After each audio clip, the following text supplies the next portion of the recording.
Hi! Welcome to my YouTube channel Kalyani kitchen Kadapa రుచులు. ఈరోజు ఈ వీడియోలో మష్రూమ్ బిర్యానీ అయితే చేసి చూపిస్తున్నానండి. ఈ మష్రూమ్ బిర్యానీ చాలా టేస్టీగా అయితే ఉంటుంది. నేను చూపించిన విధంగా అయితే చేసుకొని ఒకసారి ట్రై చేయండి. ఇందులోకి ఏ కర్రీ లేకుండా, పెరుగు చట్నీ లేకుండా అలాగే తినేస్తారు.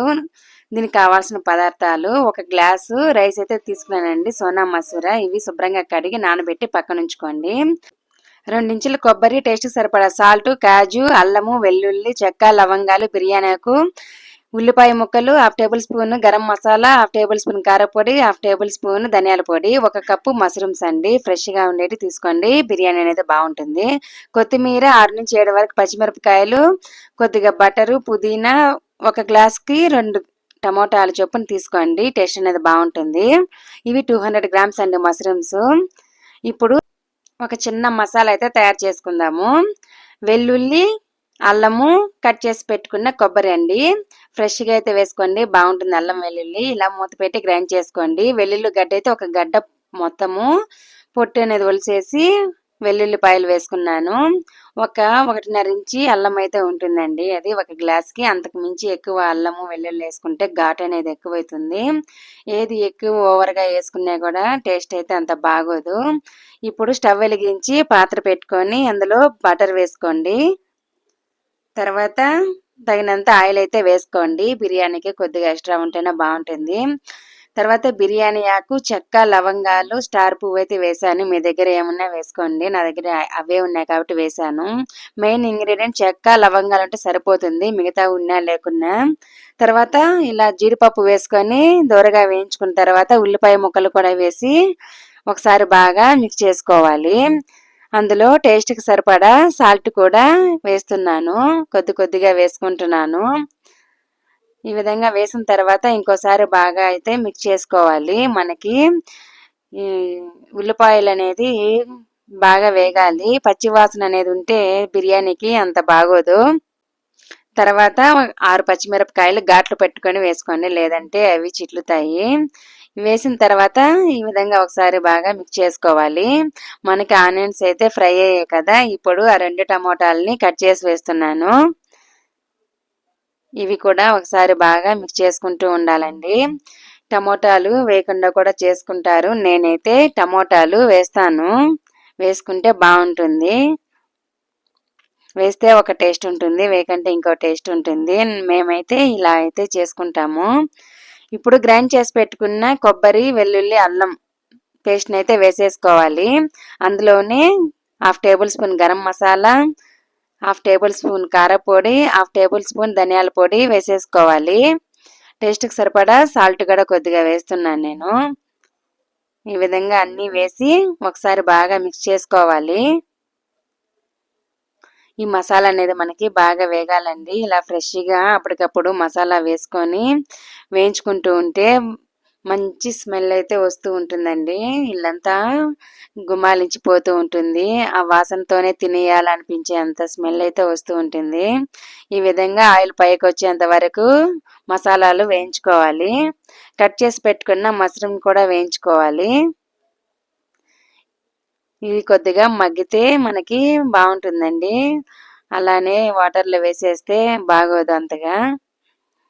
ఒక 5 to 10 మినిట్స్ అయితే వేయించుకోవాల్సి వస్తుంది లో ఫ్లేమ్లో. మనకి మగ్గాయి కదా కొద్దిగా. ఇప్పుడైతే పుదీనా, కొత్తిమీర వేసాను.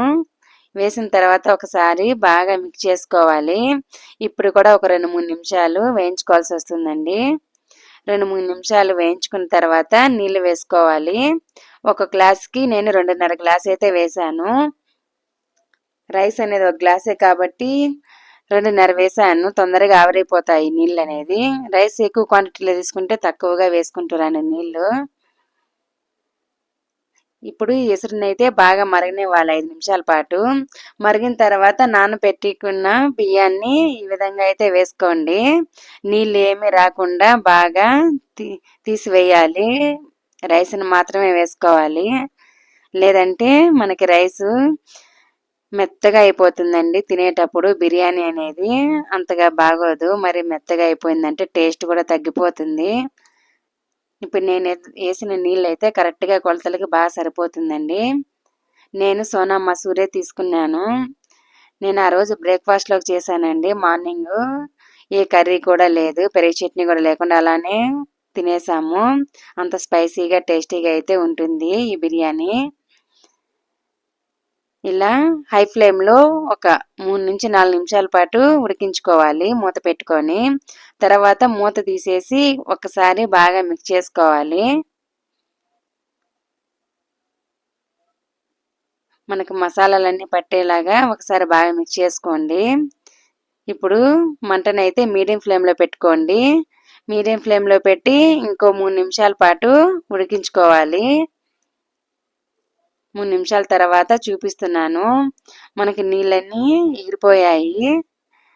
ఒక్కసారి మిక్స్ చేసుకుందాము ఎలా ఉందో. బాగా కరెక్ట్గా అయితే ఉందండి, పొడి పొడిలాడుతూ.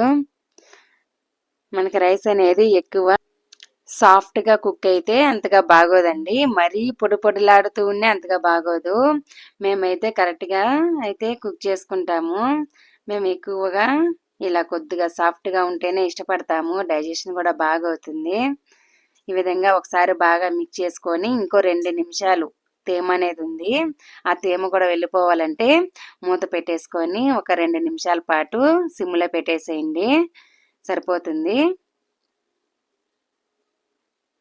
ఒక 2 నిమిషాల తర్వాత నేను మూత తీసి అయితే చూపిస్తున్నాను. మనకు తేమ అనేది కూడా అసలు ఏమీ లేదు. ఇప్పుడు ఒక ప్లేట్లోకి అయితే తీసేసుకుందాము. అంతే అండి, ఎంతో ఈజీగా చేసుకునే ఈ మష్రూమ్ బిర్యానీ మేమైతే ఇలా అయితే తయారు చేసుకుంటాము.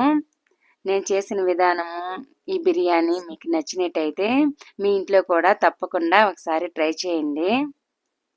ఎంతో టేస్టీగా ఉండే ఈ మష్రూమ్ బిర్యానీ మీ రిలేటివ్స్ వచ్చినా ఫ్రెండ్స్ వచ్చినా కూడా ఈ విధంగా ఒకసారి అయితే చేసి పెట్టేయండి, వాళ్ళకి చాలా నచ్చుతుంది.